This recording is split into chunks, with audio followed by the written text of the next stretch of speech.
Hello students, today we are going to start our first chapter of Intermediate English Prose. A Girl with a Basket. This lesson has been written by William C. Douglas. William C. Douglas was a judge of the Supreme Court of United States of America.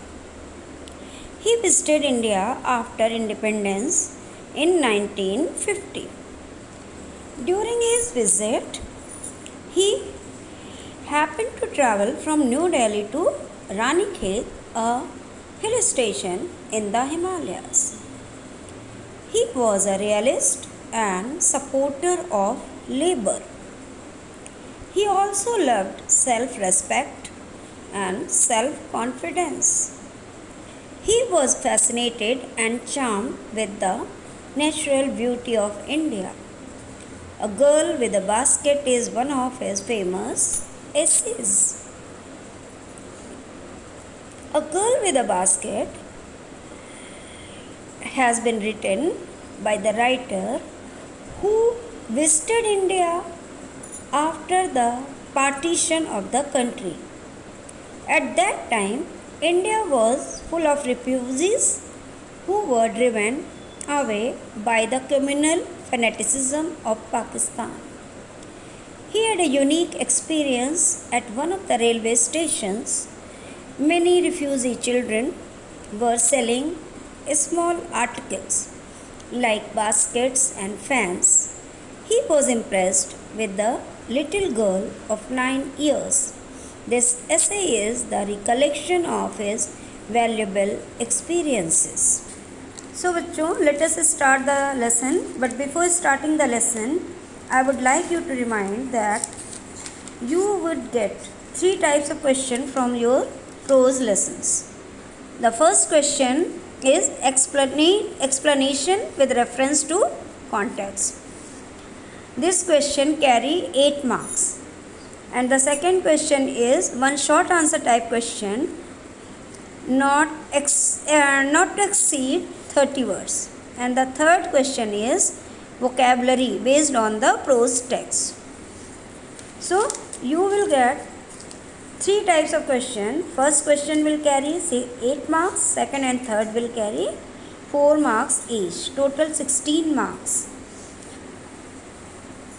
Now we are going to start the lesson and you must listen it carefully because you are going to get 16 marks questions from any of the lesson, from any of the passages.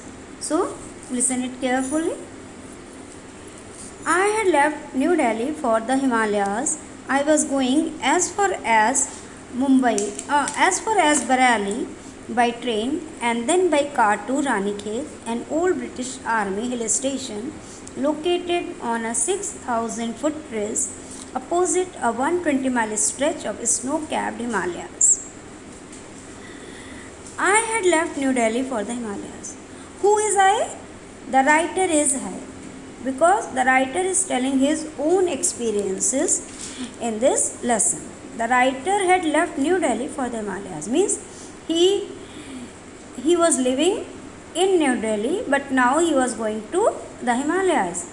I was going as far as Bareilly by train and then by car to Ranikhet. And the writer was going to use 2 means of conveyance. From Delhi to Bareilly he was going by train, and from Bareilly to Ranikhet he was going by car. And where is Ranikhet? Ranikhet is not a khet of some queen. It is the name of a place which is an old British Army hill station, and it is situated on the 6,000 foot ridge opposite a 120-mile stretch of snow-capped Himalayas. What is the stretch? What is the size of the Himalaya? It is very huge. It is 120 mile. And what is the speciality about the Himalayas? It's most of the peaks are covered with snow throughout the year. That is why it is called snow-capped. So it is snow-capped Himalayas. The train was slow and it stopped at all the way station. The writer was traveling by a train which was very slow and it was stopping at every station on the way. At every stop, I swung open the door of my compartment and walked the platform. And what was the habit of the writer? At every stop, I swung open the door of my compartment. As soon as the train stopped, the writer opened the door of his compartment. He got down from the train and he started walking on the platform. The platform were packed with people, Sikh, Muslims, Hindus, soldiers, merchants, priests, porters, beggars, hawkers. The writer is telling us that the platforms were overcrowded with people and the people belonged to different religion. There were Sikh, there were Muslims and there were Hindus. And also the people belong to different profession. Some of them were soldiers, some were merchants, some were priests, some were porters, some were beggars, some were hawkers. Almost everyone was barefoot and dressed in loose white garments. Most of the people were putting on loose white garments. I would ask at least 3 people before I could find one who spoke English. The writer was an Englishman. He did not know Hindi. He wanted some people who could understand his language, so he had to talk at least 3 people. Only then he could understand what they were talking. We would talk about world affairs and every major topic the news of the day produced. The writer and the strangers with whom he was talking, they talked about the important events of that day, the important matters of the world in those days. In this way, I was trying to get a feel of the pulse of the nation. And why the writer was interested in talking to the people? Because he was trying to know the reality of the nation. To feel the pulse of the nation means the reality, the real opinion, the actual opinion of the people of India. And he was trying to check the opinion produced by the reporters and the officers. Means he wanted to know the reality, and because he didn't believe whatever was printed in his country about India and Indians. Now the writer is describing the route from where the train was passing through. The route lay through one of the richest of India's agricultural areas. This was the plain of the upper Ganga river, 1,000 feet above sea level but tropical. The writer says that the train was passing through the India's best agricultural area, and this area was developed by river Ganga, brought by its silt, its sand and mud.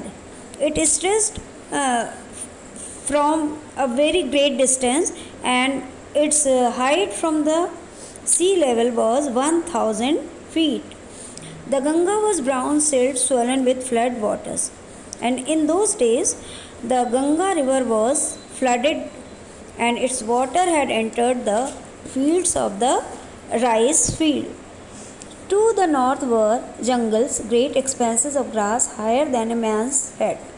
And the writer is telling us that there were dense forests where the grass growing were higher than man's height. It was higher than 6 or 5 feet and unbroken except for an occasional clump of trees. They were very thick. There were only occasionally a group of trees, and these places were the residence of tigers, elephants, pythons and cobras, which are very dangerous animals, and these are wild animals. They love to hide themselves. Everywhere else there was flat land running to the horizon.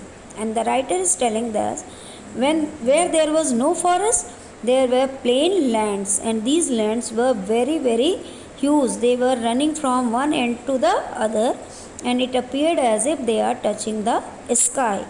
but from here and there he could see some sacred banyan trees and pakar trees. Their shape was just like elm trees and they had very rough and twisted trunks. At that time, the air was very hot and it was full of humidity. Hot, humid air was moving in from the southwest. From the southwest direction, the air was blowing and it was full of heat and humidity. Monkeys, some of them mothers, were with babies clinging to them and riding underneath swung of trees at the station. The writer also saw that there were a number of monkeys and some of them were mother monkeys with their young babies, and they were jumping from one tree to another for search of food. The villages we passed had walls made of mud mixed with water and cow dung. And the writer also noticed that there were villages and those villages had mud houses. They were not cemented houses. Their walls were made with the help of mud, mixing it with cow dung. Their peaked roofs were thatched, and they had thatched roofs which were made with the help of bundle of grass and bamboo poles stretched across the rafter, and these bundles of grass and bamboo poles were stretching with the help of rafters. That day, the pumpkin vines that grew over them were in bloom, and most of the villagers have sown pumpkin seeds near their houses, and their pumpkin vine was blooming. It was full of yellow color flowers, and their houses were also made of mud and cow dung, so they were of dull yellow color, and the pumpkin flowers were shining young colored. So it was looking very nice, and the writer was delighted to see it. In the present paragraph, the writer is telling us the experience which forced him, which compelled him to write this lesson. At one station, my routine of talking with the people was interrupted. It was a habit of the writer to get down from the train and talk to the people, but at one station, his routine was disturbed. Why? Because as soon as I alighted, as soon as the writer got down from the train, a group of young children, a group of small children gathered around me, assembled around the writer. Means the writer was surrounded by a group of small children and they were selling basket. Why did these children surround him? They were selling basket and they wanted to sell it to the author.